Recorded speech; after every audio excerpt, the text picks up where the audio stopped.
الحمد لله وكفى وسلام على عباده الذين اصطفى أما بعد أعوذ بالله من الشيطان الرجيم بسم الله الرحمن الرحيم وما أرسلناك إلا رحمة للعالمين سبحان ربك رب العزة عما يصفون وسلام على المرسلين والحمد لله رب العالمين اللهم صل على سيدنا محمد وعلى آل سيدنا محمد وبارك وسلم اللهم صل على سيدنا محمد وعلى آل سيدنا محمد وبارك وسلم تمام حضرات روشی پڑھ لیں اللهم صل على سيدنا محمد وعلى آل سيدنا محمد وبارك وسلم۔ ہمارے پیارے آقا حضرت محمد صلی اللہ علیہ وآلہ وسلم کی شان کیا ہے، ان کا مرتبہ کیا ہے، ان کی تعریف کیا ہے، اس کے لیے میرے شیخ حضرت غلام دستگیر صاحب رحمۃ اللہ علیہ ایک دروشی پڑھا کرتے تھے اور اس کی فضیلت کو بیان بھی کیا کرتے تھے۔ فرماتے تھے جزا اللہ ان محمد صلی اللہ علیہ وآلہ وسلم ما ہوا اہلہ۔ وہ کہتے تھے اس دروشی کا مطلب سمجھو، دروشی کیا ہے؟ وہ کہتے تھے کہ دیکھو حضور اکرم صلی اللہ علیہ وآلہ وسلم کے لیے ہم درود میں اللہ سے رحمت کی دعا مانگتے ہیں، لیکن سوال یہ ہے کہ ہم کتنی رحمت حضور کے لیے مانگیں، رحمت کتنی ہو؟ تو وہ کہتے تھے کہ بالفرض میں کہوں کہ یا اللہ حضور پر 100 رحمتیں عطا فرما، تو پھر خود ہی کہتے تھے کہ میرے دل میں فوراً خیال آتا ہے تو شدید بے ادبی ہے، حضور تو اس سے زیادہ کے مستحق ہے۔ تو وہ پھر کہتے ہیں اگر میں یہ کہوں کہ یا اللہ حضور پر 1000 رحمتیں نازل فرما، پھر مجھے خیال آتا ہے یہ بے ادبی ہے، حضور تو 1000 رحمت سے بھی زیادہ کے مستحق ہیں۔ پھر وہ فرماتے ہیں کہ اگر میں یہ کہوں کہ یا اللہ حضور پر 1,00,000 رحمت نازل فرما، تو پھر مجھے خیال آتا ہے یہ بے ادبی ہے۔ اسی طرح فرماتے میں کہوں یا اللہ 1 کروڑ رحمتیں نازل فرما، بے ادبی ہے۔ 10 کروڑ رحمتیں نازل فرما، بے ادبی ہے۔ 1 ارب رحمتیں نازل فرما، بے ادبی ہے۔ 1 کھرب رحمتیں نازل فرما، بے ادبی ہے۔ وہ فرماتے تھے ہماری تو گنتی ختم ہو جائے گی، حضور صلی اللہ علیہ وسلم کس مرتبے کے اہل ہیں یہ میں اور آپ نہیں جانتے، اسی لیے اس درود پاک کے اندر یہ الفاظ ہیں ما ہوا اہلہ، یا اللہ حضور پر وہ رحمتیں نازل فرما جس رحمت کے وہ اہل ہیں۔ اللہ اکبر، اللہ ہی جانتے ہیں کہ ان کا کیا مرتبہ ہے، کیا مقام ہے اور کس رحمت کے وہ اہل ہیں۔ تو ہم اللہ ہی سے دعا کرتے ہیں یا اللہ حضور پر وہ رحمتیں نازل فرما دیجئے جس کے حقیقت میں وہ اہل ہیں۔ دوسری بات دیکھیے کہ میں اور آپ حضور کے لیے کیا رحمت کی دعا کریں گے، کیا حضور کی تعریف کریں گے۔ اللہ تعالیٰ قرآن کریم میں ایک عمل کے بارے میں ارشاد فرماتے ہیں، مثلا آدم علیہ السلام کو پیدا کیا تو پیدا کرنے کے بعد تمام مخلوق جو آسمان پر تھی کہا اسجدوا لآدم، کہ آدم علیہ السلام کو سجدہ کرو۔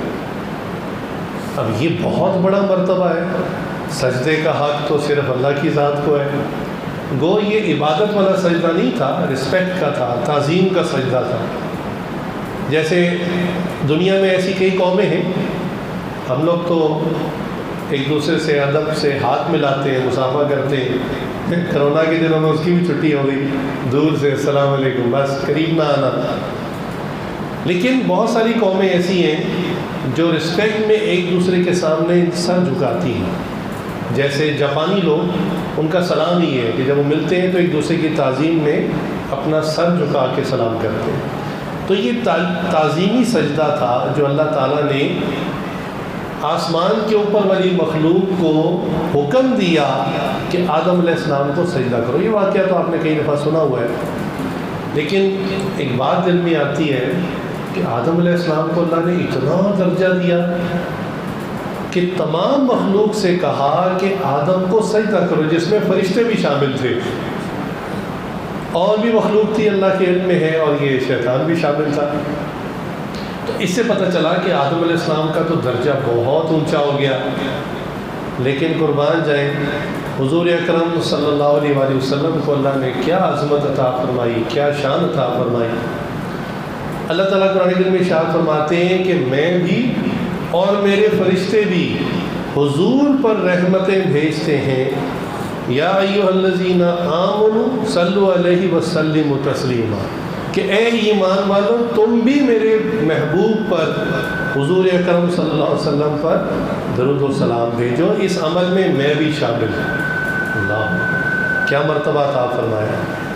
یہ مرتبہ تو کسی نبی کسی بشر کو نہیں ملا کہ جس کے اوپر رحمت بھیجنے میں خود اللہ رب العزت شامل ہو جائے۔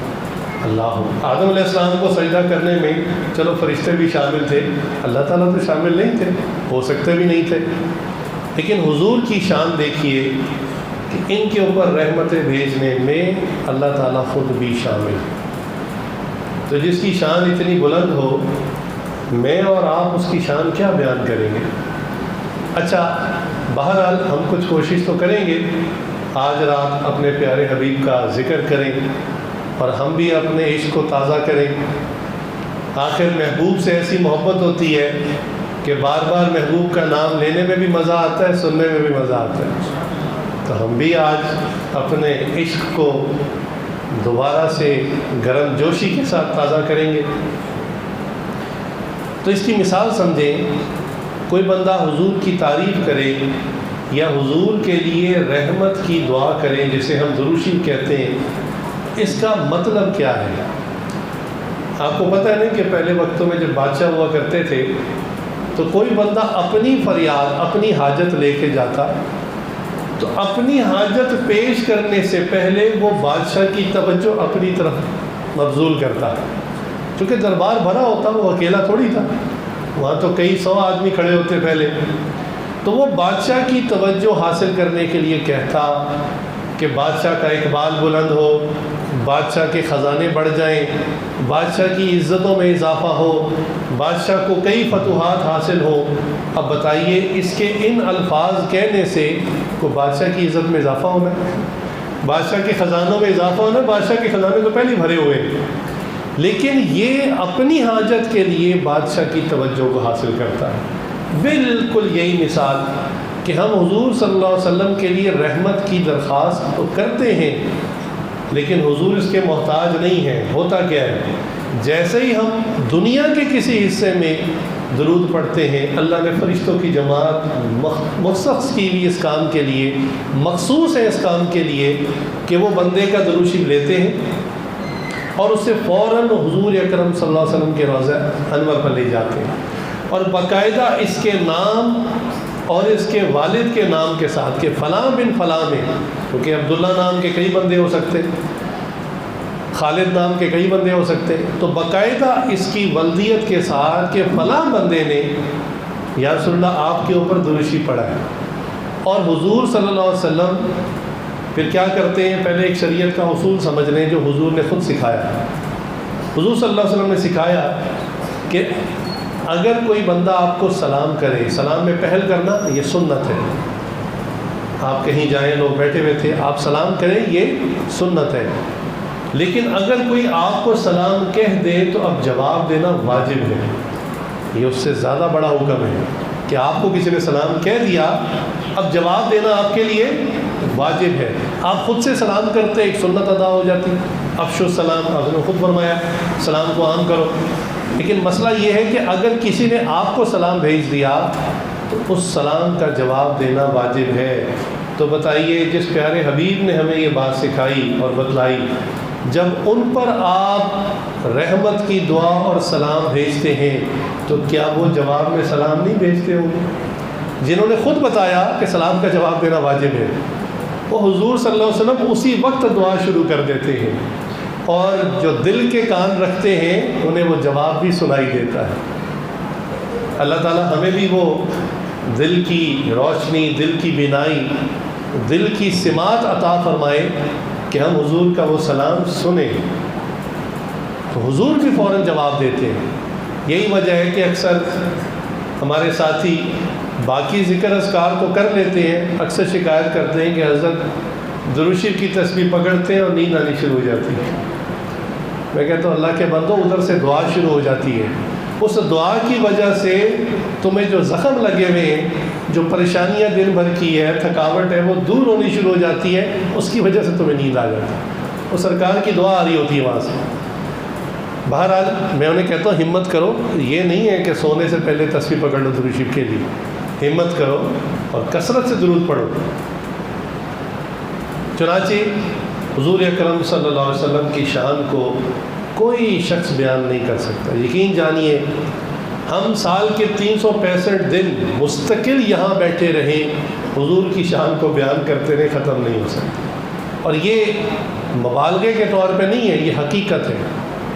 حضور صلی اللہ علیہ وسلم کے احسانات کو بیان کرنا شروع کر دیں، ختم نہیں ہو سکتے۔ اندازہ کیجئے کہ ہم نے جو کلمہ پڑھا،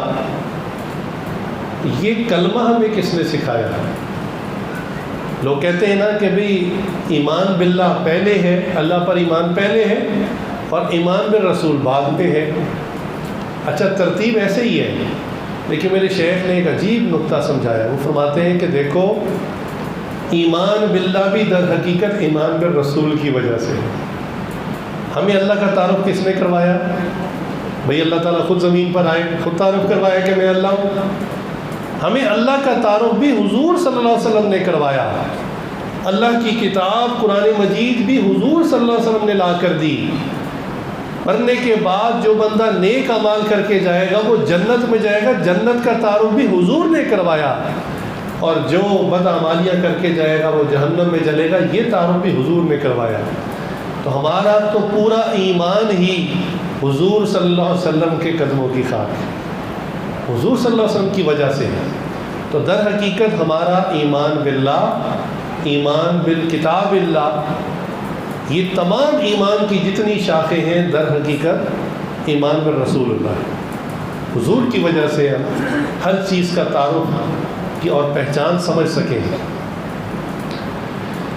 اب حضور اکرم صلی اللہ علیہ وسلم کا ادب دیکھیں، ہر مسلمان حضور صلی اللہ علیہ وسلم کا ادب کرتا ہے، تاہم ادب کرنے کے اندر کچھ درجات ہیں، درجہ ہے، ہر ایک کا الگ الگ درجہ ہے۔ مثال کے طور پہ آپ کے گھر میں کوئی فنکشن ہو، کوئی دعوت ہو، اور فنکشن بھی ایسا کہ کوئی بڑے بزرگ اللہ والے آپ کے گھر میں آ رہے ہیں، تو اب سب گھر والوں کو خوشی ہوتی ہے، گھر کے جو بچے ہیں وہ بھی خوشیاں مناتے ہیں، اور جو بڑے ہوتے ہیں وہ بھی خوش ہوتے ہیں کہ بھی اللہ والے ہمارے گھر آ رہے ہیں۔ تاہم بچوں کی خوشی بچوں والی ہوتی ہے، بڑوں کی خوشی بڑوں والی ہوتی ہے۔ بچوں کی خوشی یہ ہوتی ہے کہ بزرگ ہمارے گھر میں آ رہے، لہٰذا گھر کو سجا دو، وہ لائٹیں لگا دیتے ہیں، جھنڈیاں لگا دیتے ہیں، راستوں میں چونا ڈال دیتے ہیں، رنگ برنگی پودے اکٹھے کر کے رکھ دیتے ہیں کہ ہمارے گھر میں اللہ والے آ رہے ہیں۔ لیکن جو گھر کے بڑے افراد ہیں، سمجھدار لوگ ہیں، وہ کہتے ہیں کہ ان کا اصل ادب یہ نہیں ہے، اصل ادب یہ ہے کہ جب وہ تشریف لائیں، آ کر بیٹھیں، تو جو وہ ہمیں نصیحت فرمائیں، جو کام کی بات سمجھائیں، اسے ہم غور سے سنیں اور اس پر ہم عمل کرنے والے بنیں۔ تو ادب تو دونوں ہی کر رہے ہوتے ہیں، بچے بچوں والا ادب کر رہے ہوتے ہیں، بڑے بڑوں والا ادب کر رہے ہوتے ہیں۔ تو اصل ادب ہے حضور اکرم صلی اللہ علیہ وسلم کی تعلیمات کا ادب۔ اب اندازہ کیجئے کہ سورۃ النصر نازل ہوئی، اذا جاء نصر اللہ والفتح ورأیت الناس يدخلون فی دین اللہ افواجا، آخر تک۔ اب جب یہ سورت نازل ہوئی تو صحابہ انتہا خوش کہ واہ، فتح مبین کی خبر، اور لوگ جوق در جوق، جتھا جتھا ہو کر اسلام میں داخل ہو رہے، خوشیوں کی انتہا نہ رہی۔ اللہ اکبر. لیکن جو بڑے صحابہ تھے، جو فقیہ تھے، ان کی آنکھوں میں آنسو آ گئے، رونا شروع کر دیا. لوگوں نے پوچھا کیا ہوا؟ کہا کہ بھائی تم فتح کی خوشیاں منا رہے ہو، دین اسلام کی تکمیل ہو جانے کی خوشیاں منا رہے ہو، در حقیقت اس کے پیچھے حضور صلی اللہ علیہ وسلم کے دنیا سے جانے کی خبر ہے، پردہ فرمانے کی خبر ہے. انہوں نے پوچھا وہ کیسے؟ انہوں نے کہا کہ اللہ نے ہر نبی کو ایک مقصد اور مشن دے کر بھیجا. جب نبی کا مقصد اور مشن پورا ہو جاتا ہے پھر اللہ تعالیٰ کی سنت ہے، اللہ تعالیٰ اس نبی کو اپنے پاس بلا لیتے ہیں. اللہ. چنانچہ حضرت ابن عباس رضی اللہ عنہ خود اپنے بارے میں فرماتے ہیں کہ میری عمر چھوٹی تھی، لیکن حضرت عمر رضی اللہ تعالیٰ عنہ مجھے بدری جو صحابہ تھے، جن کا بہت صحابہ کے اندر بھی بڑا مقام تھا، کہتے ہیں مجھے ان میں شمار کرتے تھے. تو جو بعض بدری صحابہ تھے انہوں نے اس بات کو فیل کیا کہ یہ چھوٹا سا بچہ، نوجوان، کم عمر کا، اس کو آپ اتنا درجہ دے رہے ہیں، بھائی ہمارے تو بیٹے اس کی عمر کے ہیں. تو عمر رضی اللہ عنہ نے کہا کہ اچھا ابھی میں ثابت کرتا ہوں. تو صحابہ بیٹھے ہوئے تھے بدری، ان کے درمیان حضرت عبداللہ ابن عباس رضی اللہ عنہ بیٹھے ہوئے تھے. تو پوچھا، سب سے پوچھا کہ بتاؤ سورہ نصر جو ہے اس میں کیا پیغام ہے؟ تو سب نے یہی کہا کہ فتح مبین کی خبر، خوشیوں کی خبر، اب دین مکمل ہو گیا، کچھ دنیا میں پھیلے گا، لوگ جوق دین میں آئیں گے. سب سے پوچھنے کے بعد آخر میں عبداللہ ابن عباس سے پوچھا آپ بتائیں. تو کہا کہ اس میں در حقیقت حضور کے دنیا سے جانے کی خبر. سب حیران رہ گئے. اللہ اکبر.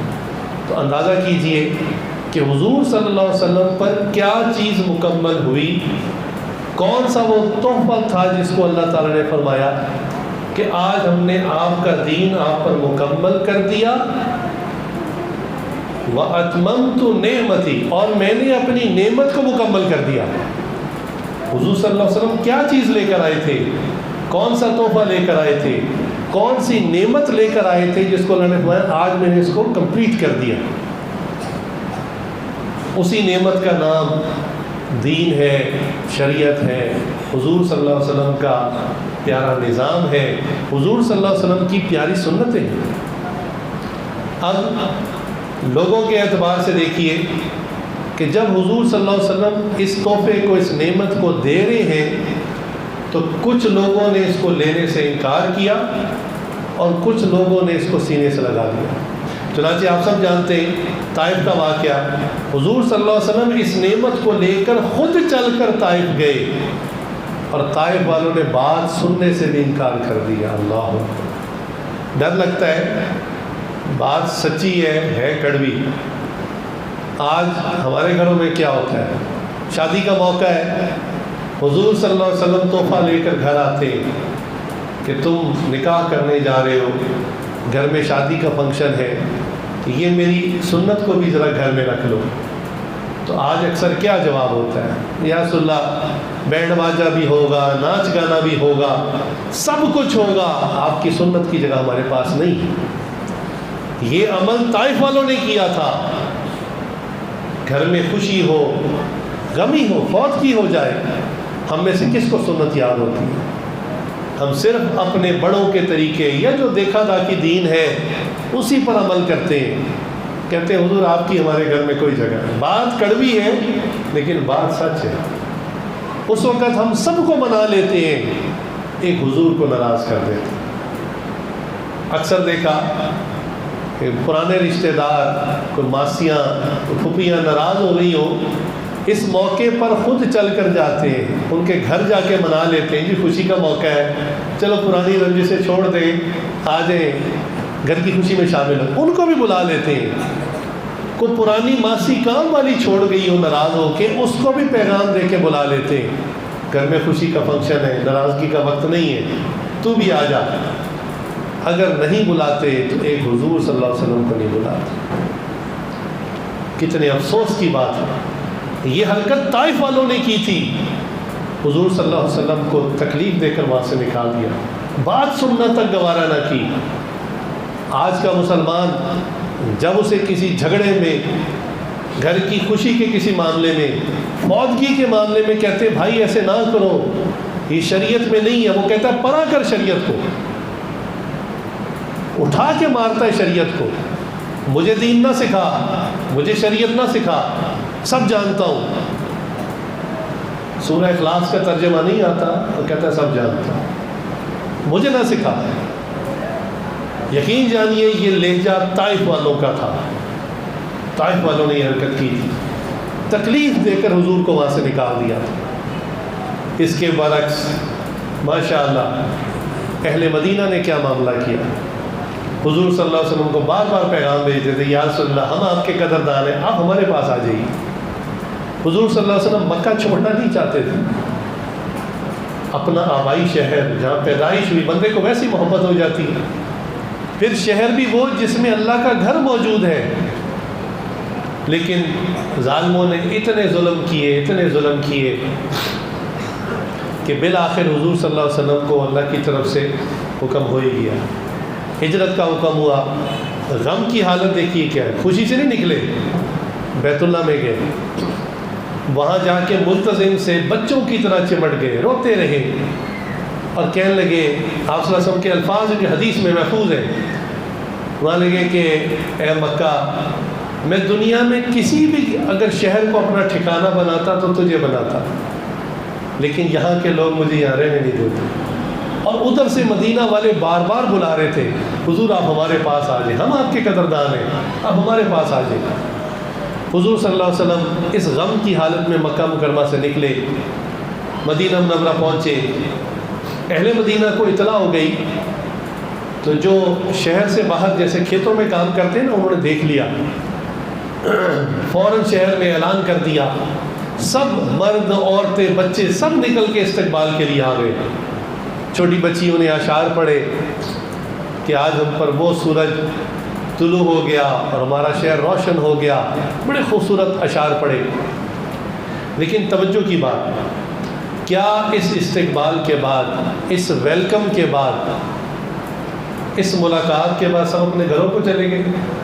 بڑی خوشی جی آپ آ گئے مدینہ منورہ میں، آپ ایک گھر میں رہ لیں، ہم اپنی اسی زندگی کو گزاریں گے جو ہمارے آبا گزارتے تھے، یعنی بت پرستی، شرک، بدعات، ہم اسی پر رہیں گے۔ آپ آ گئے، خوشی کی بات ہے، ہمارے بلانے پہ آپ یہاں رہیں، لیکن ہماری زندگی میں کوئی چینج نہیں آئے گا، ہماری شادیاں ویسے ہی ہوں گی، ہماری فوتگیاں ویسے ہی ہوں گی، ہمارے فنکشن ویسے ہی ہوں گے، اس کو آپ نے ڈسٹرب نہیں کرنا،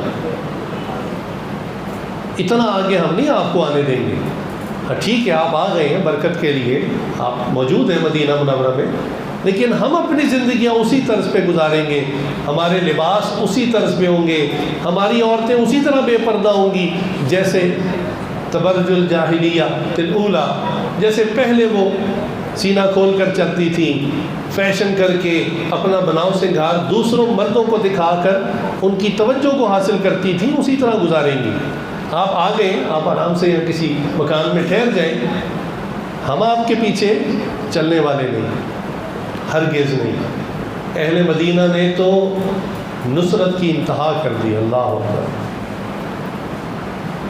شراب کی حرمت کا جب احکام آئے، شراب ان کے لیے ایسی تھی جیسے آج ہم لوگ، ہمارے معاشرے میں لوگ یہ مشروب پیتے ہیں، کولڈ ڈرنکس پیتے ہیں، یہ ایک ایسی چیز تھی شراب ان کے یہاں، چونکہ پہلے کبھی حرمت کا حکم ہی نہیں آیا، ان کے لیے ایک چیز تھی، ہر گھر میں موجود تھی، ہر گھر میں مٹکے موجود تھے۔ لیکن جب حضور صلی اللہ علیہ وسلم نے فرما دیا کہ اللہ نے منع فرما دیا اب شراب آج کے بعد حرام ہے، کسی نے یہ بھی نہیں پوچھا کہ یا رسول اللہ میرے گھر میں کافی شراب کا اسٹاک ہے، میں بیچ لوں جا کے، اسی وقت انہوں نے نالیوں میں بہا دی۔ کتابوں میں لکھا ہے کہ مدینہ کی نالیوں کے اندر، یہ جو سیوریج کی نالیاں ہوتی ہیں، اس کے اندر شراب بہتی تھی، ہر گھر والے نے اپنا مٹکا توڑ دیا، اسی وقت اس حکم کو سر آنکھوں پہ رکھا، شراب کا مٹکا توڑ دیا۔ اور آج شراب پینے والے شراب کی بوتل کو سر پہ رکھتے ہیں، حضور صلی اللہ علیہ وسلم کی بات کو توڑ دیتے ہیں، رد کر دیتے ہیں۔ حکم آیا پردے کا،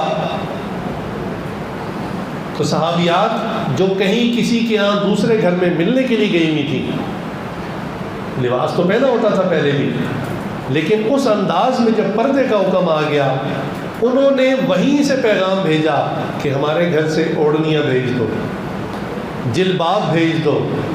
جلباب کہتے ہیں ایسی چادر جو سر پہ ڈالی جائے تو پیر تک مکمل جسم چھپ جائے، اور اس میں ایک چھوٹا سا سوراخ انہوں نے کیا، ایک سوراخ راستہ دیکھنے کے لیے، اور اس کے بعد وہ گھر سے نکلا کرتی تھی۔ تو طائف والوں کو حضور صلی اللہ علیہ وسلم نے یہ تحفہ پیش کیا، انہوں نے کہا آپ کا تحفہ ہمیں نہیں چاہیے، رکھیے اپنے پاس۔ اہل مدینہ نے محبت سے عزت سے بلایا، حضور جب وہاں چلے گئے، انہوں نے اس تحفے کو لے لیا۔ آج حضور صلی اللہ علیہ وسلم ابھی تک مدینہ منورہ میں موجود ہیں۔ اللہ، یہ ہوتا ہے پھر انجام۔ آخرت میں بھی حضور اسی کے ساتھ ہوں گے جس نے حضور صلی اللہ علیہ وسلم کا یہ تحفہ عزت اور محبت سے پکڑا ہوگا، سینے سے لگایا ہوگا، سر پہ رکھا ہوگا، چوما ہوگا۔ حضور کے نام پر انگوٹھے چوم لینا بہت اچھی بات ہے، لیکن حضور کا حکم آ جائے کہ یہ کام نہیں کرنا، یہ اصل ادب ہے کہ حضور کی بات کو پورا کیا جائے۔ اللہ اکبر کبیرہ۔ حضور صلی اللہ علیہ وسلم ہمارے لیے کیا گفٹ لے کر آئے تھے، کیا تحفہ لے کر آئے تھے، اور یہ حقیقت میں ہمارے لیے انعام ہے۔ ہم شریعت کی باریکیوں کو نہیں جانتے، شریعت کی گہرائیوں کو نہیں جانتے، ہم انسانوں کا ہی فائدہ ہے اس میں۔ اللہ اکبر۔ ہر ایک حکم کے اندر اتنی گہرائی، وضو کو دیکھ لیں، نماز کو دیکھ لیں، روزے کو دیکھ لیں، کوئی حکم آپ اٹھا کے دیکھ لیں، وہ آج سائنسدان ثابت کر رہے ہیں کہ ان احکامات کے اندر فائدہ ہے۔ کرونا کا زمانہ آیا، ساری دنیا کے سائنسدان سر جوڑ کر بیٹھ گئے، بھئی کیا کون سی دوائی بنائیں، اس سے کیسے جان چھڑائیں؟ کہتے ہاتھ دھوتے رہے، بس سارا دن ہاتھ دھوتے رہے، یہی اس کی دوائی، یہی اس کا علاج ہے۔ حضور صلی اللہ علیہ وسلم نے 1400 سال پہلے دن میں 5 مرتبہ جسم کے اعضاء دھلوا دیے۔ کیوں؟ تمام وہ اعضاء جس پر وائرس یا بیکٹیریا حملہ کرتا ہے وہ 1400 سال پہلے دھلوا دیے تھے۔ اور یہ نہیں کہ فجر میں اٹھ کے ایک دفعہ دھو لو، یا عشاء میں رات سوتے ہوئے ایک دفعہ دھو لو، دن کے 5 مختلف اوقات میں، تاکہ بار بار مٹی کہ ذرات، وائرس، بیکٹیریا حملہ کرے گا، بار بار وہ دھل جائے۔ بھئی دیکھیں عام طور پہ بندہ جب چلتا ہے راستوں میں تو چہرے پہ مٹی پڑتی ہے، کوئی کام آپ کرنے لگے ہیں تو اکثر ہی مزدور ٹائپ لوگ ذرا آستین چڑھا لیتے ہیں، تو کونیوں تک آستین چڑھ جاتی، یہ حصہ ایکسپوز ہو جاتا ہے۔ اسی طرح آپ کو مشقت والا کام کرنے لگے تو وہ پانچے اٹھا لیتے ٹخنوں تک۔ اللہ کی شان یہی اعضاء دھلوائے گی۔ انسان سانس لیتا ہے تو ناک کے اندر سانس کے ساتھ مٹی کے ذرات، بیکٹیریا، وائرسز جاتے ہیں۔ سائنسدانوں نے کہا کہ یہ کرونا وائرس جو ہے، یہ ناک کے اندر جو فلٹر ہے ہم سب کے لگا ہوا، یہ وہاں جا کے پہلے عارضی طور پہ ریزیڈنٹ ہوتا ہے، وہاں ٹھہرتا ہے کچھ دیر، اس کے بعد جو ہے پھر جو ہے وہ کچھ عرصے کے بعد پھیپھڑوں کی طرف جاتا ہے اور پھر حملہ کرتا ہے۔ چنانچہ جو بندہ اس کے حملہ آور ہونے سے بھی پہلے اس کو واش کر لے، اس فلٹر کو، اور حلق کے اندر پانی ڈال کے گرگرا کر لے، وہ اندر کا جو بیکٹیریا ہے، مواد ہے، اس کو باہر پھینک دے، اس پر عموماً وائرس حملہ نہیں کرتا۔ چنانچہ یہ اعضاء تو حضور نے 1400 سال پہلے دھلوا دیے تھے۔ تو دین اسلام کے ہر حکم میں، شریعت کے ہر حکم میں ہم انسانوں کا ہی فائدہ، حضور کو کچھ نہیں پہنچتا۔ اللہ اکبر۔ تو حضور صلی اللہ علیہ وسلم کا اصل ادب کیا؟ کہ حضور کی بات کا ادب کیا جائے۔ بھائی گھر میں والد گھر کا بڑا ہوتا ہے، سربراہ ہوتا ہے، جوان بیٹے کو کہتا ہے کہ بھی تم نے رات 10 بجے کے بعد باہر نہیں نکلنا، وہ کہتا ہے ابو کیوں؟ بس میں نے کہہ دیا۔ اب بیٹا کہتا ہے ابو کی بات اپنی جگہ، میں جا رہا ہوں دوستوں کے پاس، وہ نکل پڑتا ہے، رات 1 بجے آ رہا ہے، تو والد اسے کیا کہتا ہے؟ حالانکہ بیٹا صحیح سلامت واپس آ گیا، باپ کہتا ہے کہ بیٹا تو نے میرا ادب نہیں کیا، میری بات نہیں رکھی، میں نے تجھے کہا تھا 10 بجے کے بعد باہر نہیں جانا، تو نے میری بات کی لاج نہیں رکھی۔ ماں گھر کے اندر بیٹے کو بیٹی کو کوئی بات کہتی، بچے سنتے نہیں ہیں، تو ماں یہی شکوہ کرتی ہے کہ میری تو اس گھر میں عزت ہی کوئی نہیں ہے، نہ بیٹا بات سنتا ہے، نہ بیٹی بات سنتی ہے، نہ خاوند بات سنتا ہے، میری تو عزت ہی نہیں ہے اس گھر میں، حالانکہ بڑے باعزت طریقے سے گھر میں رہ رہی ہوتی ہے۔ تو بتائیے حضور صلی اللہ علیہ وسلم کی بات کو نہ مان کے، نہ سن کے، کیا ہم بھی بے ادبی نہیں کر رہے حضور کی؟ یہ سوچنے کی بات ہے۔ پھر دیکھیے کہ حضور صلی اللہ علیہ وسلم کا ہم پر بہت حق ہے، یقین مانیں کہ وہ حق کبھی ادا نہیں ہو سکتا، ہم جو بھی کر لیں حضور کا حق ادا نہیں ہو سکتا۔ کیوں؟ ہر بات کی وجہ ہوتی ہے۔ یاد رکھیں حضور صلی اللہ علیہ وسلم کے ہم پر وہ ایک تو وہ احسانات ہیں جو آپ صلی اللہ علیہ وسلم جب دنیا میں تشریف لائے وہ کر گئے۔ میں کہتا ہوں کہ اس علاقے میں برصغیر میں تو تھے ہی سارے ہندو، اور پنڈتوں نے تو تباہی مچائی ہوئی تھی، کبھی بندر کی پوجا کرواتے ہیں، کبھی ہاتھی کی پوجا کرواتے ہیں، کبھی کالی ماتا کی پوجا کرواتے ہیں۔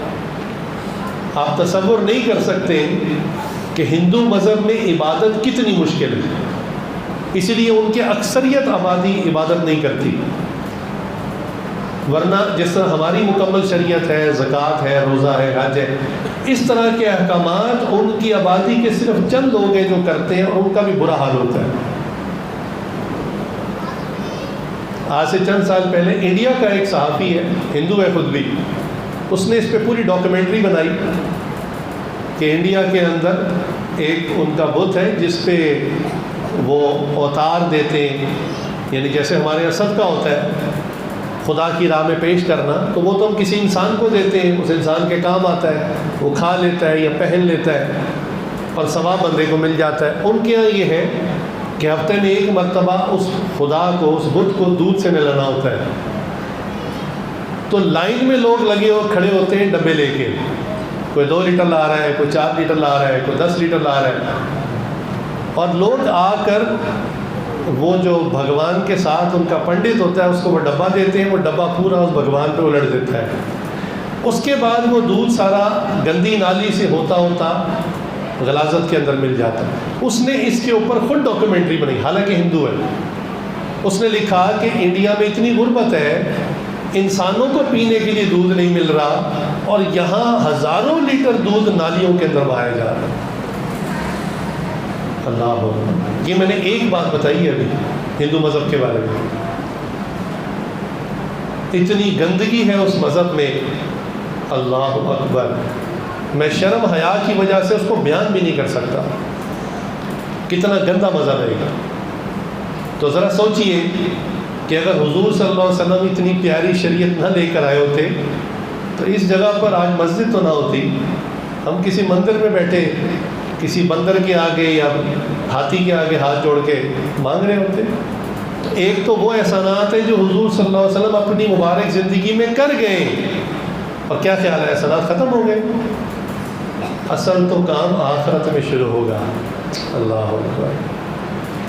تمام نبی ان کی حالت یہ ہوگی، چونکہ قیامت کا دن ہی ایسا ہوگا، محشر کا وقت اتنا سخت ہوگا، اللہ اکبر۔ حضور اکرم صلی اللہ علیہ وسلم نے بیان فرمایا کہ اس وقت ہر شخص بے لباس ہوگا، جیسے دنیا میں بچہ آتا ہے بغیر لباس کے ہوتا ہے، آخرت میں بھی کسی کے اوپر لباس نہیں ہوگا۔ اما عائشہ صدیقہ رضی اللہ عنہا نے پوچھا کہ یا رسول اللہ عورتوں کے جسم پہ بھی لباس نہیں ہوگا؟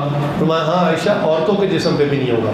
اما عائشہ رضی اللہ عنہا کو بہت حیا آئی اس بات سے، انہوں نے فرمایا ہے کہ عائشہ اگر قیامت کی ہولناکی کے بارے میں تم تفصیلات جان لو تو تم اس بات کو ہی پوچھنا بھول جاؤ کہ لباس ہوگا یا نہیں ہوگا۔ فرمایا کہ محشر کے دن کھڑے ہونے کی جگہ اتنی تنگ ہوگی حضور صلی اللہ علیہ وسلم تہجد کے وقت میں قیامت کے دن کی کھڑے ہونے کی جگہ کی تنگی سے پناہ مانگا کرتے ہیں۔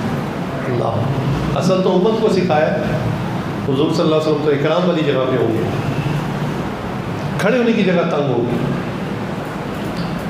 اس عاجز کو اللہ نے حج کی توفیق دی تو جس سال گیا وہاں آگ لگی بڑی شدید، 95-96 کی بات ہے، بہت شدید آگ لگی، اور وہاں پر پھر بھگدڑ مچ گئی، اور ایک طرف کو پولیس والے جو ہے وہ بھگاتے جا رہے تھے لوگوں کو، یہاں سے نکلو، کیونکہ پیچھے ہوا تھی اور آگ آگے آ رہی تھی۔ تو مجھے یاد ہے میں اس وقت بہت جوانی کے عالم میں تھا، اس کے باوجود مجمع اتنا تھا کہ کئی مرتبہ ایسا ہوا کہ میں مجمع میں ایسا پسا کہ زمین پر میرے پاؤں نہیں لگتے تھے، 1-1 2 منٹ تک میں مجمع میں چل رہا ہوں اور پیر زمین پہ نہیں لگ رہے۔ مجھے اس وقت اندازہ ہوا کہ قیامت کے دن کیا عالم ہوگا، پسلیاں ایک دوسرے میں گھس رہی تھی، سانس لینا مشکل ہو رہا تھا۔ اللہ اکبر، یہ ایک چھوٹی سی جھلک تھی جو اللہ نے اس فقیر کو دکھائی۔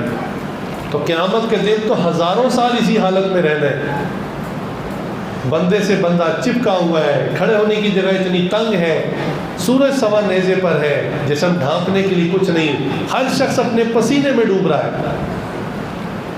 300 برس گزر جائیں گے، آسمان سے کوئی آواز نہیں جائے گی، حتیٰ کہ کافر چلا اٹھیں گے کہ یا اللہ ہمیں جہنم میں ڈالنا ہے تو ڈال دے، یہاں سے نکال دے۔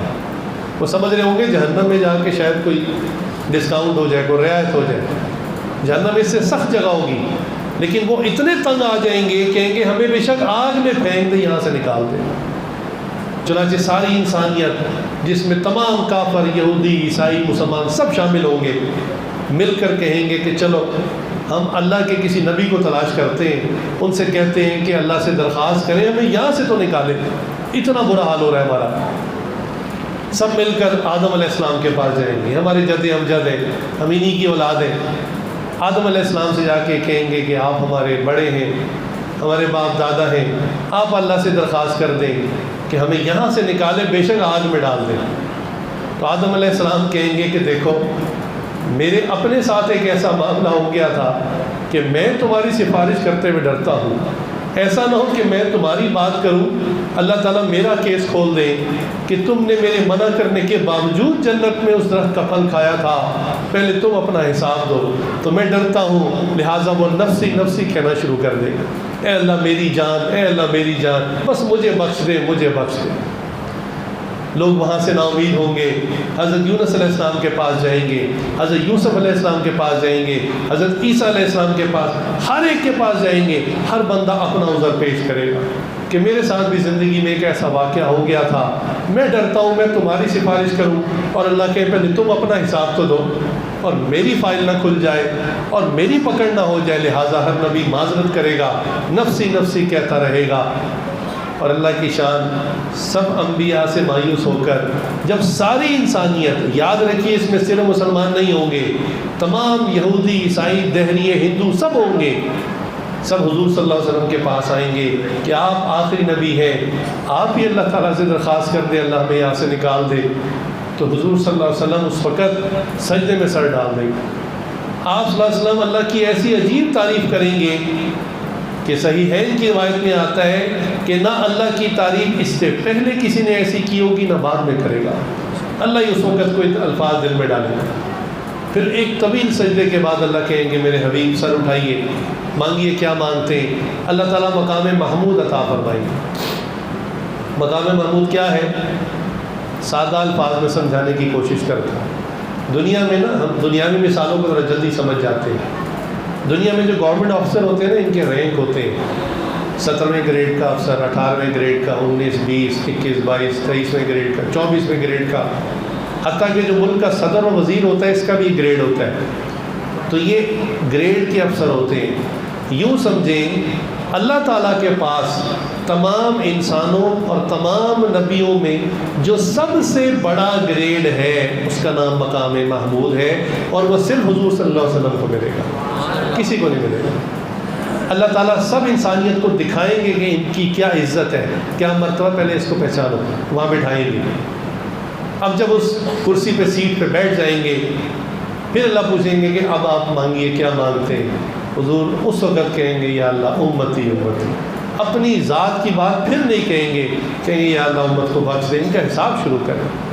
اللہ حدیث میں آتا ہے اللہ تعالیٰ اس وقت اتنے جلال میں ہوں گے, اتنے جلال میں ہوں گے, کہیں گے ان میں سے کون اس قابل ہے جو آگے آئے اور مجھے اپنی زندگی کا حساب دے. کس نے اپنی زندگی قرآن شریعت سنت کے مطابق گزاری, وہ آگے آئے. ذرا سوچئے, تمام انسانیت کانپنا شروع ہو جائے گی کہ واقعی بندگی کا حق ہم نے سے کس نے ادا کیا ہے. آخر انسان ہے, غلطی کوتاہی ہو جاتی ہے, فرض بھی چھوٹ جاتا ہے, نیند میں ہو انسان نماز چھوٹ جاتی ہے. کون اتنا پرفیکٹ ہے کہ اپنے آپ کو پیش کرے کہ حضور صلی اللہ علیہ وسلم صدیق اکبر اس طرح کا بازو پکڑ کے آگے کرتے ہیں, کہیں گے یا اللہ اس بندے کا حساب لے. اللہ تعالیٰ ان کو دیکھیں گے تو دیکھتے ہی اللہ تعالیٰ کی جلال کی کیفیت جمال میں بدل جائے. اللہ کہیں گے ہاں یہ ہے بندہ, اس نے واقعی بندگی کا حق ادا کرا, یہ تو ویسے ہی پاس ہے. اس کے بعد عمر رضی اللہ تعالیٰ, اس کے بعد عثمان رضی تعالیٰ, اس کے بعد حضرت علی رضی تعالیٰ, اور پھر باقی لوگوں کا حساب شروع ہو جائے گا. میرے عزیزوں, جو احسان حضور زندگی میں کر گئے وہ تو الگ ہیں, اور جو اصل احسان ابھی ہونے والا ہے اس کا بدلہ ہم ساری زندگی سجدے میں سر ڈال دیں, ساری زندگی دروشی پڑھتے رہیں, حق ادا نہیں ہو سکتا. ہمارے محسن ہیں, لہٰذا حضور کا ادب کریں, حضور کا ادب کریں. اور ادب یہی ہے کہ ان کی بات کا ادب کریں, ان کی بات کو بڑا کریں. گھر کا بڑا آپ اس کی بات رکھ دیں تو وہ کہتا ہے جیوندہ رہے, خوش رہے, تو نے میری بات کو بڑا کی ہے, وہ دعائیں دیتا ہے. حضور کی بات کو بڑا کریں, شریعت کی بات کو بڑا کریں. اپنے باپ دادا کی عادات, اپنے خاندانی رسم و رواج, اس کو بڑا نہ کریں, توڑیں اس رسم و رواج کو اور کہیں کہ ہمارے لیے معیار قرآن اور سنت ہے. شادی بیاہ کا موقع ہے, بھئی یہ کام ہوگا کہ نہیں ہوگا, قرآن سنت میں دیکھ لو. اجازت ہے تو ہوگا, نہیں اجازت نہیں ہوگا. میں نے حضور کو خوش کرنا ہے, باقی سب کو ناراض ہوتے ہیں تو ہو جائے, میں نے حضور کو خوش کرنا ہے. اللہ میں عرض کر رہا تھا کہ حضور صلی اللہ علیہ وسلم کا حق ہم میں سے کوئی بھی ادا نہیں کر سکتا. ہاں اتنی بات ضرور ہے کہ کچھ ہمت کرنی چاہیے. اتنی ہمت تو کرے نا کہ قیامت کے دن جب سامنا ہوگا تو کچھ تو عرض کر سکیں کہ رسول اللہ آپ کے احسانات کا تو ہم حق ادا نہیں کر سکتے تھے, لیکن ہم نے بھی کچھ ہمت کوشش کی ہے. صحابہ کے علاوہ بھی آپ کچھ مرد چھوڑ گئے تھے, کچھ ایسی صالحات عورتیں چھوڑ گئے تھے جنہوں نے کچھ کوشش ہمت کی ہے. اس میں چند اعمال ہیں, بس وہ سن لیجئے, انشاءاللہ پھر ذکر کرتے ہیں. حضور صلی اللہ علیہ وسلم کا حق میں نے کہا ادا نہیں ہو سکتا, تاہم کچھ نہ کچھ کوشش کرنی چاہیے, جس میں سب سے پہلے تو کثرت درود شریف ہے. دوستوں میں جہاں بھی جاتا ہوں میں ایک ہی درخواست کرتا ہوں, خدا کے واسطے درود شریف کو ثواب کے لیے نہیں پڑھنا. کیا کہتا ہوں؟ درود شریف کو ثواب کے لیے نہیں پڑھنا. ثواب تو درود شریف پہ اتنا ملے گا کہ سنبھالے نہیں سنبھلے گا. حضور صلی اللہ علیہ وسلم کے اوپر درود شریف صرف ایک نیت سے پڑھنا ہے کہ ہمارا حضور صلی اللہ علیہ وسلم سے تعلق جڑ جائے, تعلق کے لیے پڑھنا ہے. حدیث انما الاعمال بالنیات, جیسی نیت ہوتی ہے ویسے ہی اثرات ثابت ہوتے ہیں. اعمال کا وہی اثر ہوتا ہے.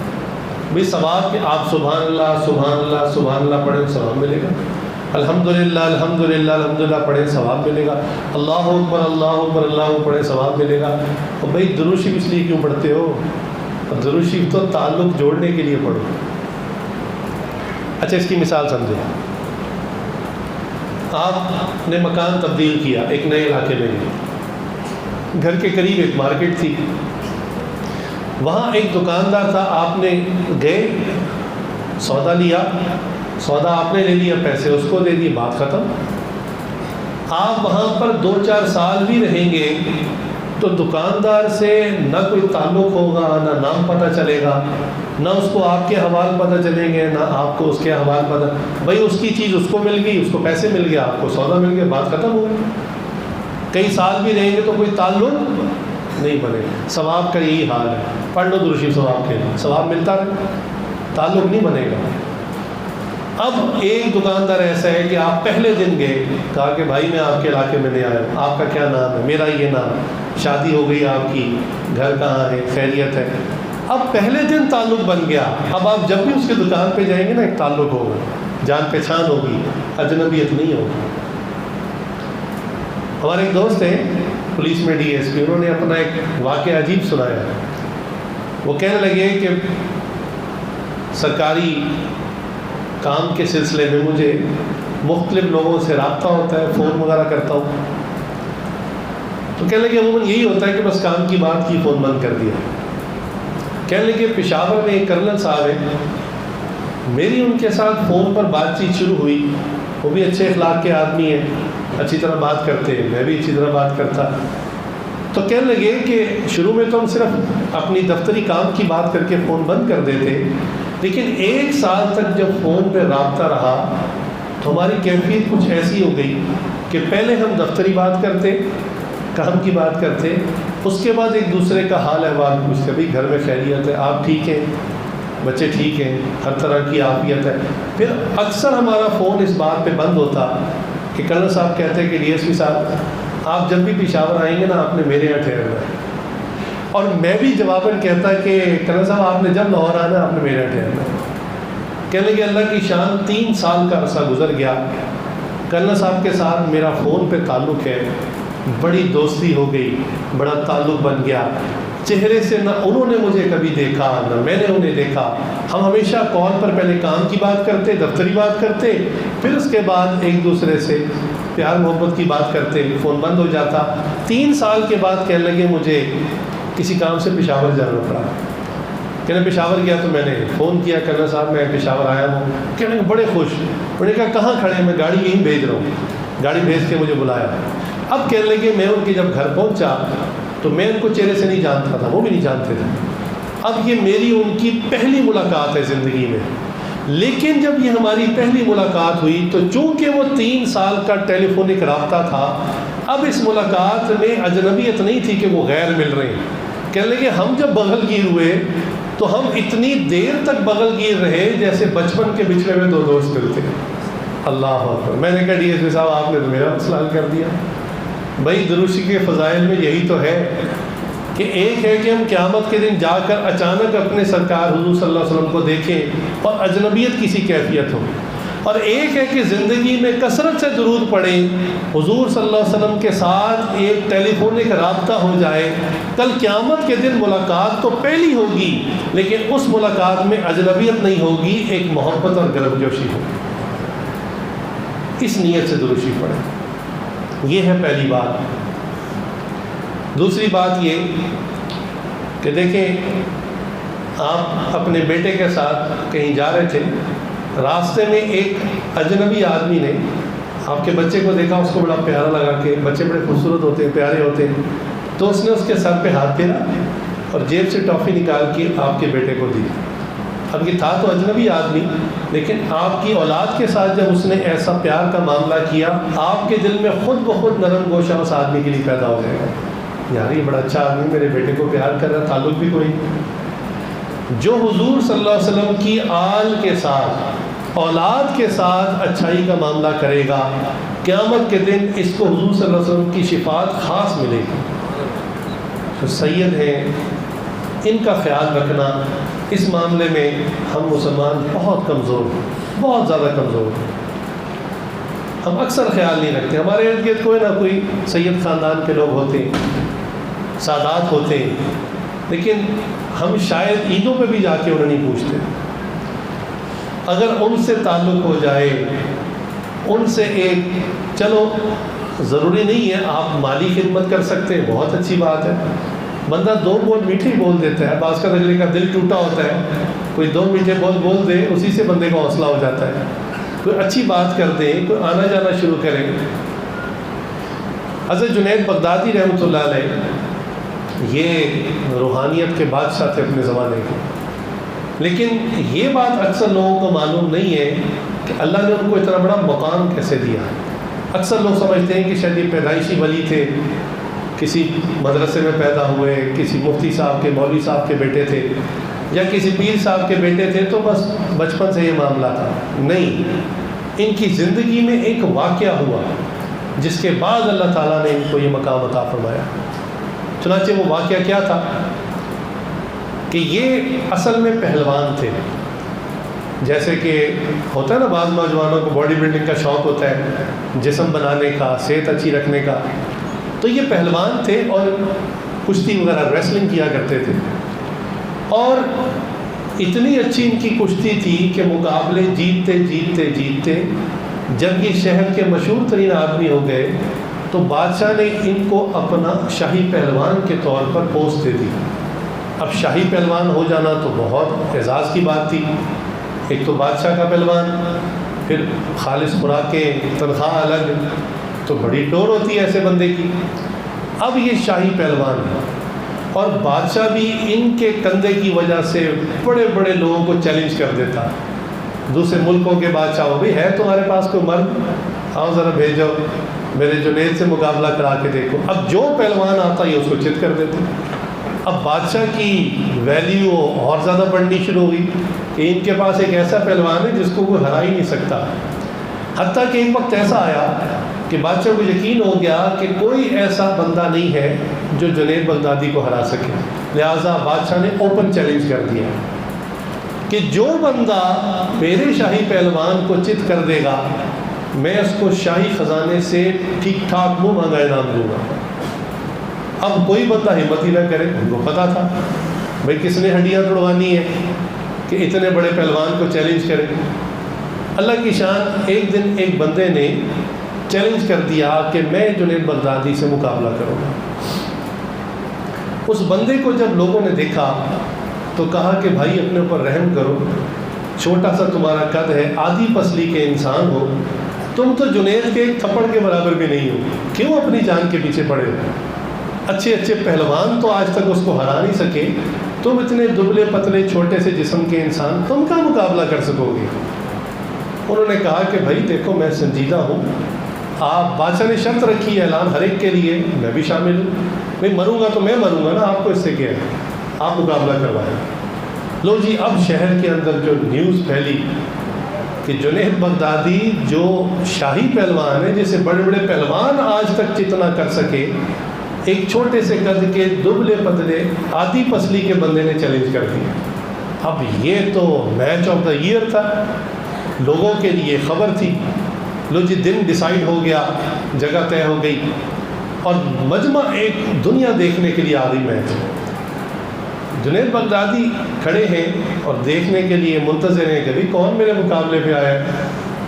تو جب وہ دوسرا پہلوان آیا تو جنید بغدادی پریشان ہو گیا کہ یار یہ چھوٹے سے قد کا آدمی, آدھی پسلی کا, اور شکل سے لگتا ہے 3 دن سے اس نے کھانا نہیں کھایا, یہ میرا کیا مقابلہ کرے گا؟ لیکن اصول کے مطابق مقابلہ طے تھا, بادشاہ خود اس مقابلے کو دیکھنے کے لیے بیٹھا ہوا تھا. لہٰذا ریفری نے جو ہے اعلان کیا کہ چلیں اب لڑائی شروع کریں. تو جیسے ہی دونوں پہلوانوں نے ایک دوسرے کے ہاتھ میں ہاتھ ڈالے تو دنیا نے عجیب منظر دیکھا کہ جنید بغدادی نیچے گرے ہوئے اور وہ پتلا دبلا انسان ان کے سینے پہ بیٹھا ہوا ہے. اب لوگ حیران کہ یہ کیا ہو گیا, یہ تو عجیب معاملہ ہے. بادشاہ سیٹ سے اٹھ کے کھڑا ہو گیا, اس نے کہا میں نہیں مانتا, کہ ضرور کوئی دھاندلی ہوئی ہے, یہ گڑبڑ ہوئی ہے, یہ کیسے ہو سکتا ہے, یہ بندہ جیت ہی نہیں سکتا میرے پہلوان سے, دوبارہ مقابلہ کروائے. لہٰذا دونوں کو الگ کیا گیا, پھر مقابلہ کروایا, پھر ہاتھوں میں ہاتھ دیے, پھر جنید بغدادی نیچے, وہ بندہ سینے پہ. 3 مرتبہ ایسا ہی ہوا اور بادشاہ غصے سے لال پیلا. اس کی تو ناک ایسی کٹی, اس کو تھا کہ چلو کسی بڑے پہلوان سے ہارتا تو اور بات تھی, اتنے کمزور سے انسان سے ہار گیا. بادشاہ نے کہا کہ میں بدلہ لوں گا, میری اتنی انسلٹ ہوئی ہے, اتنی بےزتی اس نے کی ہے, میں بدلہ لوں گا. لہٰذا اس نے جنید بغدادی کو وہ سنائی, بہت ذلیل کیا, لیکن پھر بھی اس کا غصہ ٹھنڈا نہیں. اب جنید بغدادی بالکل خاموش کھڑے. لہٰذا اس نے کہا کہ اس کا منہ کالا کرو, اس کو جوتوں کا ہار پہناؤ اور گدھے پہ بٹھا کر پورے شہر کا چکر لگاؤ، اس نے میری عزت خاک میں ملائی ہے، اب میں بھی اس کی عزت خاک میں ملاؤں گا۔ لہٰذا جنید بغدادی کو گدھے پہ بٹھا کر منہ کالا کر کے جوتوں کا ہار پہنا کر پورے شہر کے اندر چکر لگائے۔ جنید بغدادی بالکل اطمینان سے بیٹھے ہیں، کوئی چہرے پہ تاثر نہیں، کوئی پریشانی نہیں۔ جہاں سے گزرے بچے مذاق اڑائیں، بڑے مذاق اڑائیں کہ یہ بڑا پہلوان بنتا تھا، آدھی پسلی کے بندے سے ہار گیا۔ اب ہر بندہ تانے کسے، آوازیں دے، خاموشی سے بیٹھے۔ خیر صبح سے شام تک بادشاہ جو ہے ان کو ذلیل کرتا رہا، جب تک بادشاہ کا غصہ ٹھنڈا نہیں ہوا اس نے ان کو نہیں چھوڑا، نوکری سے بھی نکال دیا، دھکے دے کے محل سے نکال دیا اور کہا کہ بس میری نظروں سے دور ہو جاؤ۔ خیر یہ شام کو تھکے ہارے گھر آئے تو گھر میں جو بیوی تھی اس کو بھی خبر پہنچ چکی تھی۔ تو جب دونوں میاں بیوی تنہائی میں تھے، اب کوئی تیسرا پاس نہیں تھا، بیوی نے پوچھا کہ یہ میں آپ کے بارے میں کیا سن رہی ہوں، آپ کو تو بڑے بڑے جسم والے لوگ آج تک نہیں ہرا سکے، کیا واقعی ایک کمزور سے بندے نے آپ کو ہرا دیا؟ اس وقت جنید بغدادی رحمۃ اللہ بولے، اللہ کی بندی خاموش ہو جائے، وہ عام آدمی نہیں تھا، وہ سید زادہ تھا۔ جب ہم مقابلے کے لیے ہاتھوں میں ہاتھ دے کے قریب ہوئے، اس نے میرے کان میں کہا، جنید اللہ نے تجھے بڑی عزت دی، بڑی دولت دی ہے، میں سید خاندان سے ہوں، گھر میں فاقہ ہے، 3 دن سے نہ میں نے کچھ کھایا ہے نہ صاحبزادی نے کچھ کھایا ہے، اگر آج تو گر جائے گا میں یہ انعام لے کے گھر چلا جاؤں گا، گھر میں کچھ راشن آ جائے گا، کچھ آٹا آ جائے گا، اللہ کے لیے، اللہ کے حبیب کے لیے آج تو ہار جا۔ کہنے لگے بس میں نے یہ سننا تھا، میں خود گر گیا اور اس کو اپنے سینے پہ بٹھا لیا۔ 3 مرتبہ مقابلہ ہوا، تینوں مرتبہ میں اس کو خود اپنے اوپر بٹھا لیتا۔ اللہ اکبر۔ اس طرح جب حضور صلی اللہ علیہ وسلم کی آل کی جنید بغدادی رحمۃ اللہ نے عزت کی تو پھر کیا ہوا؟ جب یہ رات کو سو گئے تو خواب میں حضور صلی اللہ علیہ وسلم کی زیارت ہو گئی۔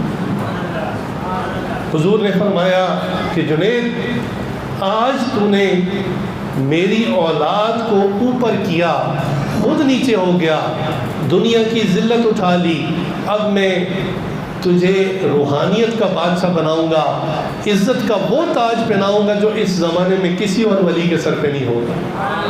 چنانچہ واقعی ایسا ہوا، اس کے بعد ان کی زندگی بدل گئی، اللہ والوں کی صحبت میں چلے گئے، شیخ سے بیعت ہو گئے، اللہ اللہ سیکھنا شروع کر دیا، اور پھر دنیا نے دیکھا کہ بہت مختصر عرصے میں یہ خود بہت بڑے شیخ اور حضرت جنید بغدادی رحمۃ اللہ علیہ وسلم۔ اللہ،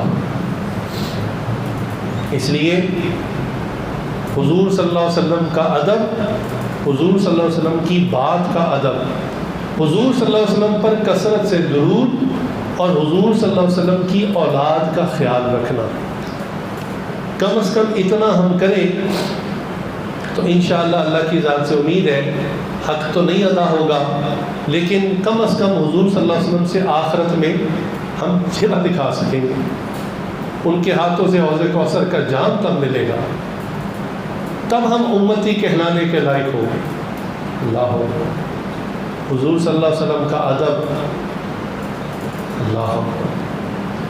اردو کے ایک شاعر گزرے ہیں اختر شیرانی، یہ اردو کے بڑے مشہور شاعر تھے اپنے زمانے کے، لیکن پیتے پلاتے بہت تھے، اکثر شراب کے اندر مست رہتے۔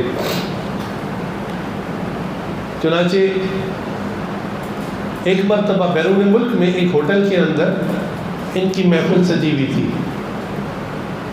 شورش کاشمیری جو ہے انہوں نے اپنے رسالے میں ان کا تذکرہ اس واقعے کو لکھا ہے۔ تو محفل سجی ہوئی تھی، دوست یار اسی قسم کے اکٹھے تھے۔ اچھا، ان کے اندر ایک تو شراب پینے کی عادت تھی، دوسرا اپنے سامنے کسی کو حیثیت نہیں دیتے، کسی کو کچھ نہیں سمجھتے تھے، لہٰذا یہ 2 بوتلیں شراب کی چڑھا چکے تھے، اتنے نشے میں تھے کہ ہاتھ کانپ رہا تھا، اور ابھی بھی جام جو ہے شراب کا گلاس وہ ہاتھ میں تھا، اور بالکل دھت تھے نشے کے اندر۔ اب جو ان کے دوست یار سامنے بیٹھے ہوئے تھے، ان میں سے کوئی کہتا، ہاں جی اختر صاحب فلاں بندے کے بارے، فلاں شاعر کے بارے میں کیا کہتے ہیں؟ تو یہ آگے سے اس کا خوب مذاق اڑاتے ہیں، وہ تو میرے جوتے کے نیچے، اس کی کیا اوقات ہے۔ کسی اور بندے کی بات ہوتی تو اس کی بھی چھل اتار دیتے. اسی طرح کی محفل لگی ہوئی تھی. تو ایک شریر قسم کا شخص اس محفل میں تھا جو صحابی تھا. اس نے ایک دم سے جب باتیں ہو رہی تھیں مختلف لوگوں کے نام آ رہے تھے تو اس نے ایک دم سے کہا اختر صاحب محمد کے بارے میں کیا خیال ہے صلی اللہ علیہ وسلم. جب یہ بات سنی اختر شیرانی کی آنکھیں غصے سے لال ہو گئی. جو شراب کا گلاس ہاتھ میں تھا زور سے اس نوجوان کو دے مارا اور کہا کہ بے ادب، اس ناپاکی کی حالت میں تو میرے سامنے محمد صلی اللہ علیہ وسلم کا نام لیتا ہے، تجھے تمیز نہیں ہے؟ یہ وہ جگہ ہے جہاں حضور کا نام لیا جائے. اب اندازہ کیجئے ایک بندہ شراب کے نشے میں دھت ہے، بظاہر انتہائی گناہ گار ہے، لیکن حضور کا ادب اس نشے کی حالت میں بھی اس کو یاد ہے. کھڑے ہو گئے، کتنی دیر اس کو ڈانٹتے رہے، ذلیل کرتے رہے، حتیٰ کہ اس کو مجلس سے نکال دیا. پھر ہوٹل میں اپنے کمرے میں چلے گئے اور وہاں جا کے ساری رات روتے رہے. کہنے لگے میں گناہ گار ہوں، عاصی ہوں، لیکن یہ نشے کی حالت میں حضور کا نام لیتے ہیں کہ شاید میری زبان سے کوئی الٹی سیدھی بات حضور کی شان میں نکل جائے اور میں کافر ہی ہو جاؤں. یہ مجھے کافر بنانا چاہتے ہیں. اس بات پر روتے رہے. ایک شرابی تو حضور کا اتنا ادب کرتا ہے تو ہوش والے مسلمان کیوں ادب نہ کریں؟ حضور صلی اللہ علیہ وسلم کا جب نام نامی اس میں گرامی آئے اس وقت اپنی زبانوں کو تالا نہ لگائیں، ضرور صلی اللہ علیہ وآلہ وسلم پڑھیں. یہ حضور کا ہم پر حق ہے، حضور صلی اللہ علیہ وسلم کا حق ہے ہم پر. بار بار نام آئے، بار بار درود پڑھیں. یہ مشہور حدیث جو آپ اکثر رمضان المبارک میں سنتے ہیں امام صاحب سے کہ اس دن ممبر پہ چڑھ رہے تھے، پہلے قدم پہ فرمایا آمین، دوسرے پہ فرمایا آمین، تیسرے پہ فرمایا آمین. تو صحابہ نے یہ عمل پہلے نہیں دیکھا تھا تو کہنے لگے کہ یا رسول اللہ آج عجیب بات دیکھی. تو فرمایا کہ ہاں جبریل امین میرے پاس آئے تھے اور 3 بار دعائیں انہوں نے کی اور کہا آمین کہیں، لہٰذا مجھے آمین کہنا پڑا. اس میں سے ایک یہ تھی کہ یا رسول اللہ ہلاک ہو جائے وہ شخص جس کے سامنے آپ کا نام محمد صلی اللہ علیہ وسلم آئے اور وہ آپ پر درود نہ بھیجے، آپ آمین کہیں. آپ صلی اللہ علیہ وسلم فرمایا آمین. اب بتائیے اس بندے کی ہلاکت میں کوئی شک ہے؟ آج کی نوجوان نسل اکثر درود نہیں پڑھتی نام آنے پر، حتیٰ کہ کہیں لکھنا بھی پڑ جائے تو صرف لفظ محمد لکھ دیتے ہیں، صلی اللہ علیہ وسلم نہیں لکھتے، یا مختصر کر کے انگریزی میں SAW لکھ دیتے ہیں. بھائی آپ اتنے کنجوس کیوں ہو گئے؟ جس ہستی کے اتنے احسانات ہیں، درود شریف نہیں بول سکتے، لکھ نہیں سکتے. میں اکثر نوجوانوں کو کہتا ہوں اتنا پریکٹس کرو صلی اللہ علیہ وسلم عربی کے اندر، چاہے انگریزی میں لکھنا پڑے، محمد انگریزی میں لکھیں، آگے صلی اللہ علیہ وسلم جو عربی کا رسم خط ہے اس میں لکھ دیں. اس کی جلدی پریکٹس کر لو، کئی دفعہ لکھو، ہاتھ پکا ہو جائے گا. اس کا فائدہ کیا ہے؟ جب تک جس کاغذ پر یہ درود شریف لکھا رہے گا آپ کو اجر و ثواب ملتا رہے گا. آپ کیوں کنجوسی کرتے ہیں؟ حضور صلی اللہ علیہ وسلم نے تو اتنی تکلیفیں اٹھائی ہمارے لیے اور آگے بھی تکلیفیں اٹھائیں گے. آپ صلی اللہ علیہ وسلم کی حدیث ہے اس بارے میں کہ میں اس وقت تک جنت میں داخل نہیں ہوں گا جب تک میرے آخری امتی کا حساب نہیں ہو جاتا، میں اس کو جنت میں لے کے نہیں جاتا، میں تب تک خود جنت میں نہیں جاؤں گا. حالانکہ حضور کے لیے ساری جنت ہے، ہر دروازہ پکارے گا یا رسول اللہ یہاں سے آ جائیں، یہاں سے آ جائیں. آپ صلی اللہ علیہ وسلم خود نہیں جائیں گے. میدان حشر میں حضور کام آئیں گے، میزان عمل میں ترازو تول رہا ہوگا حضور کام آئیں گے، پل صراط کے اوپر حضور اور فرشتے دعائیں کر رہے ہوں گے، یا اللہ بچا، یا اللہ بچا، امت کو خیر سے پار لگا. حوض کوثر یعنی انسانیت کو اتنی پیاس ہوگی، اتنا برا حال ہوگا پیاس سے، لیکن جو بندہ حوض کوثر کا پانی پی لے گا جنت میں جانے تک دوبارہ اس کو کبھی پیاس نہیں لگے گی. یہ حضور کے دشمن پی سکیں گے؟ منافق لوگ پی سکیں گے؟ حضور کی سنتوں سے نفرت کرنے والے پی سکیں گے؟ بھئی ظاہر سی بات ہے، جس نے حضور کا ادب کیا ہوگا، حضور کی آل اولاد کا خیال کیا ہوگا، حضور سے سچا عشق کیا ہوگا، حضور اسی کو پیش کرے. اللہ اکبر. اس لیے ہم سب دعویٰ کرتے ہیں اور یہ دعویٰ اچھا ہے، ضرور کرنا چاہیے، آخر ہم عاشق رسول ہی ہیں، لیکن اللہ سے یہ دعا بھی کیا کریں، یا اللہ ہمیں اس دعوے میں سچا کر دے، ہمیں سچا عاشق بنا دے، ہمیں عشق کرنا نہیں آتا، ہم عشق کرنا چاہتے ہیں، ہمیں سکھا دے حضور سے کیسے عشق کرنا ہے، ہمیں سچا عاشق بنا دے۔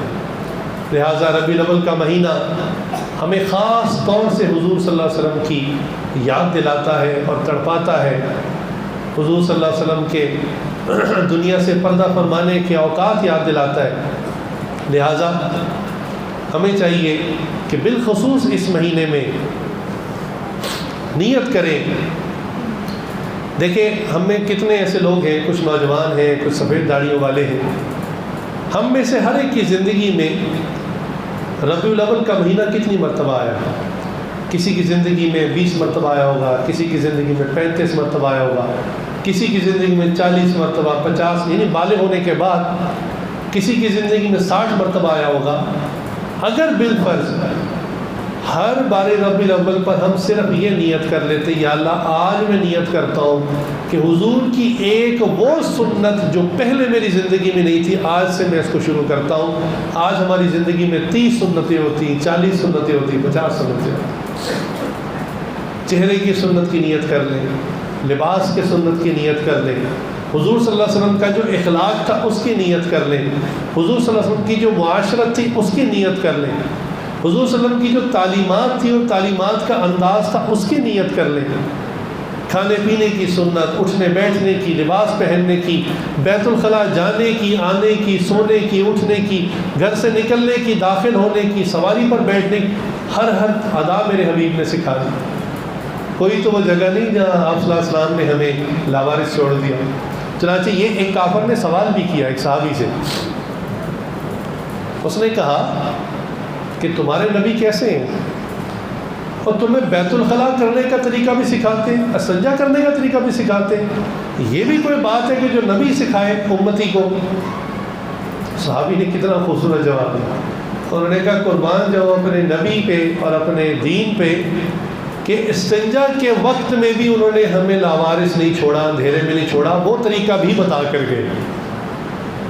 کون سی وہ ادا ہے، کون سا زندگی کا وہ وقت ہے جس میں حضور صلی اللہ علیہ وسلم نے ہماری رہنمائی کی؟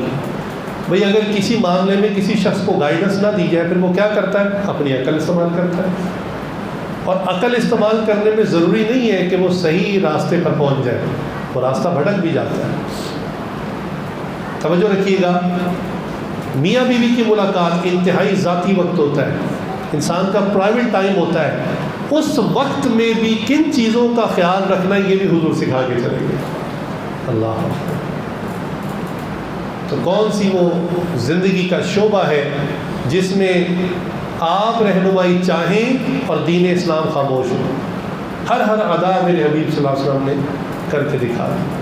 تو یہ سنتیں کس کے لیے بھائی؟ عیسائیوں کے لیے نا، عیسائیوں کے لیے یہ سنت پہ عمل یہودی کریں گے سارے، ہندو انڈیا والے، مسلمانوں کے۔ اگر مسلمان نے سنت پہ عمل نہیں کرنا تو کون کرے گا؟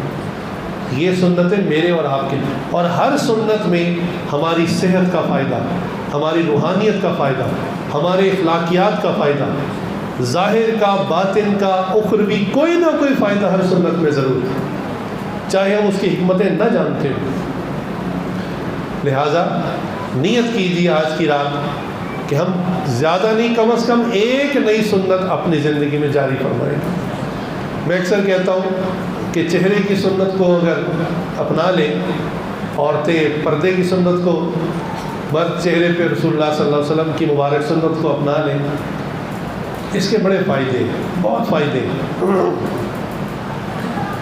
دیکھیں نماز آپ ہر وقت نہیں پڑھ سکتے، روزہ بھی انسان 24 گھنٹے تو نہیں رکھ سکتا، دن کے مخصوص اوقات میں رکھتا ہے، زکوٰۃ بھی سال میں ایک دفعہ ہی آپ دیں گے، سچ بھی تب بولیں گے جب موقع آئے گا۔ ایک نیکی ایسی ہے جو 24 گھنٹے آپ کے ہر وقت ساتھ ہے، اور وہ رسول اللہ صلی اللہ علیہ وسلم کا مبارک چہرہ ہے۔ یہ وہ سنت ہے جو ہر وقت آپ سوئے ہوئے ہیں تب بھی آپ کو اس کا ثواب ملے، آپ جاگ رہے ہیں، آپ کچھ کھا رہے ہیں، آپ چل رہے ہیں، آپ اٹھ رہے ہیں، بیٹھ رہے ہیں، ہر وقت آپ کو اس کا ثواب ملے گا۔ یہ ایسی عجیب سنت۔ اگلی بار جب انسان مر جاتا ہے تو پگڑی بھی اتار لی جاتی ہے، ٹوپی بھی اتار لی جاتی ہے، کسی نے جینس کی پینٹ پہنی تھی وہ بھی اتار لی جاتی ہے، کسی نے جبہ پہنا ہوا تھا وہ بھی اتار لیا جاتا ہے۔ یہی سنت ہے جو قبر میں بھی ساتھ ہوتی ہے، باقی سب سنتیں دنیا کی ہیں، یہ قبر میں بھی انسان کے ساتھ ہوتی ہے۔ فرشتہ بھی چہرہ دیکھ کے سمجھ جاتا ہے کہ میرے پیارے حبیب صلی اللہ علیہ وسلم کا امتی آیا ہے، یہ ان کا عاشق آیا ہے۔ اللہ اکبر۔ اللہ تعالیٰ ہمیں تمام سنتوں پر عمل کرنے کی توفیق عطا فرمائے، جو کہا سنا اللہ تعالیٰ ہمیں اس پر عمل کرنے کی توفیق عطا فرمائے۔ وآخر دعوانا ان الحمد للہ رب العالمین۔